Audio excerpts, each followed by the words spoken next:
پھر شروع کر دیجئے اللہ اکبر اللہ اکبر اللہ اکبر، اس طریقے سے، ٹھیک ہے جی۔ یہ تکبیرات آپ، میں اسکرین شاٹ بھی آپ کے لیے لکھ دیتا ہوں تاکہ آپ کو یہ یاد ہو جائے، یہ آپ نے پڑھتے رہنا ہے، ٹھیک ہے جی۔ اب میں آپ کو یہ بتا دوں کہ اللہ رب العزت نے حج کے بارے میں بہت کچھ فرمایا ہے۔ قرآن پاک میں بہت ساری آیات ہیں جن میں اللہ رب العزت نے اس کا ذکر فرمایا ہے، اور جو چیز میں آپ سے کہہ رہا تھا کہ اگر آپ حج کے لیے نہیں گئے تو آپ بھی کسی سے کم نہیں ہیں۔ آپ یہ دیکھیے کہ ان کے لیے ناخن کاٹنا، بال کاٹنا منع ہے، اور ہم لوگ جو یہاں پر بیٹھے ہیں، جو بھی قربانی کرنا چاہے حج کی، ان کے لیے بھی ایسے ہی ہے کہ ناخن نہیں کاٹنے، بال نہیں کاٹنے اور قربانی دینی ہے۔ اب یہ بتائیے، انہوں نے حج کرنا ہوتا ہے، ہمیں روزہ رکھنا ہوتا ہے۔ تو ناظرین، بہت کچھ ہے، جو نہیں جا سکے ان کے لیے بھی بہت کچھ ہے۔ اور میں بہت ساری کتابیں پڑھ رہا تھا جو کہ تاریخ کی کتابیں ہیں، جن میں بہت ساری روایات ہیں کہ ایسے لوگوں کا بھی حج قبول ہو گیا جو حج میں گئے بھی نہیں۔ اب میں ان کا ذکر کروں گا تو ویڈیو لمبی ہو جائے گی، پھر کسی میں کریں گے۔ انہوں نے نیت کی تھی، کسی وجہ سے وہ جا نہ سکے، لیکن اللہ نے کسی کے خواب میں جو ہے وہ ایک میسج دے دیا کہ بھائی اس بندے کے بدلے سب کا حج قبول ہو گئے۔ ایسے ایسے بھی واقعات ہیں۔ تو ناظرین، یہی ہے کہ ذوالحجہ کا چاند نظر آنے کے بعد 9ویں ذوالحجہ کی جو فجر ہوتی ہے، جس کا ذکر وہی سورہ الفجر میں ہے کہ فجر کی قسم، یعنی اس وقت تک آپ کو چلتے پھرتے اٹھتے بیٹھتے، جو میں نے آپ کے سامنے تلبیہ الحج پیش کی ہے، یہ آپ کو پڑھتے رہنا۔ ناظرین، ویڈیو لمبی نہ ہو جائے تو میں آپ کے لیے مختصر آپ بیان کر دیتا ہوں کہ کیا کیا کرنا ہے۔ ان دنوں جتنے بھی یہ 9 دن ہیں، 10 سے پہلے جتنے بھی باقی رہ گئے ہیں، آپ نے روزانہ صبح سب سے پہلے اٹھ کے وقت دینا ہے۔ کیا کرنا ہے؟ کاپی پین لے لیجئے، یہاں پر ویڈیو سٹاپ کر دیجئے اور لکھنا شروع کر دیجئے۔ آپ روزانہ صبح 7 بار سورہ فاتحہ کو پڑھنا ہے آپ نے، جیسے اس کی خوبصورت سی تلاوت کرتے ہیں ایسے کرنی ہے۔ اور یہ سورہ فاتحہ کی تو روزانہ صبح 7 بار ہوگی۔ اب صبح و شام، صبح 10 بار سورہ الکوثر کی آپ نے تلاوت کرنی ہے، اور شام کو بھی 10 بار سورہ الکوثر کی تلاوت کرنی ہے۔ ناظرین، سورہ الکوثر کا جو عددی نمبر ہے وہ 10 ہے، اور 10 دنوں کے ذی الحج کے لحاظ سے یہ ایک کوڈ ورڈ ہوتا ہے تاکہ اللہ رب العزت آپ کے تمام اعمال کو، کی گئی عبادتوں کو، اور آپ کے دل کے اندر کی ساری خواہشوں کو اللہ رب العزت قبول فرما لے، اور آپ کو کوثر عطا فرما دے دنیا میں بھی۔ اور اللہ رب العزت نے نبی کریم صلی اللہ علیہ وسلم سے وعدہ فرمایا ہے، آپ کو بھی کوثر سے مراد بہت بھلائی ہے، نعمتیں ہیں، ہر چیز ہے۔ کوثر میں کیا کیا چیز آ جاتی ہے، میں اگر وہی بیان کرنا شروع کر دوں تو کتنے مطلب ہے کہ گھنٹوں کا وقت چاہیے۔ روزانہ رات کو سونے سے پہلے آپ نے 10 نوافل ادا کرنے ہیں، 10 نوافل ادا کرنے ہیں روزانہ، 10 یعنی کہ 10 نفل نماز آپ نے ادا کرنی ہے، ٹھیک ہے جی۔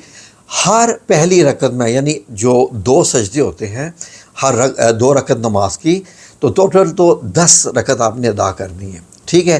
تو آپ نے پہلی جو رکعت ہے اس میں آپ نے 1 بار سورہ الکوثر پڑھنی ہے، اور جو دوسری رکعت ہے اس میں آپ نے 3 بار سورہ الاخلاص پڑھنی ہے، ٹھیک ہے جی۔ یعنی پہلی رکعت میں سورہ فاتحہ کے بعد 1 بار سورہ الکوثر، جب رکوع میں جائیں، سجدے میں جائیں، پھر جب قیام کریں، کھڑے ہوں، تو اب اس رکعت میں آپ نے سورہ الفاتحہ پڑھنے کے بعد 3 بار سورہ الاخلاص پڑھنی ہے، ٹھیک ہے جی۔ یہ 9 دن تک آپ کو کرنا ہے۔ اب ناظرین، باقی کا جو دن ہے، خواتین ہیں، مرد ہیں، کام کر رہے ہیں، دفتروں میں، اسکولوں میں، جو بھی کام کر رہے ہیں، کچھ بھی کام کر رہے ہیں، دیکھیے آپ کی زبان آپ کو کام کرنے سے نہیں روکتی ہے۔ زبان سے آپ نے یہ جاری رکھنا ہے، کیا؟ ربنا آتنا فی الدنیا حسنہ وفی الآخرۃ حسنہ وقنا عذاب النار۔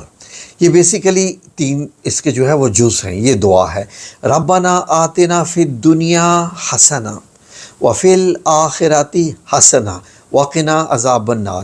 ناظرین، اللہ رب العزت فرماتا ہے کہ بہت سارے لوگ ایسے ہیں جو جب دعا مانگنے کا وقت آتا ہے تو وہ دعائیں مانگتے ہیں، یا اللہ مجھے دنیا میں سب کچھ عطا فرما دے، یا اللہ مجھے اس دنیا میں سب کچھ عطا فرما دے۔ لیکن کچھ ایسے لوگ بھی ہیں جو کہتے ہیں یا اللہ ہمیں دنیا میں کچھ بھی مت عطا فرما، ہمیں صرف آخرت میں عطا فرما۔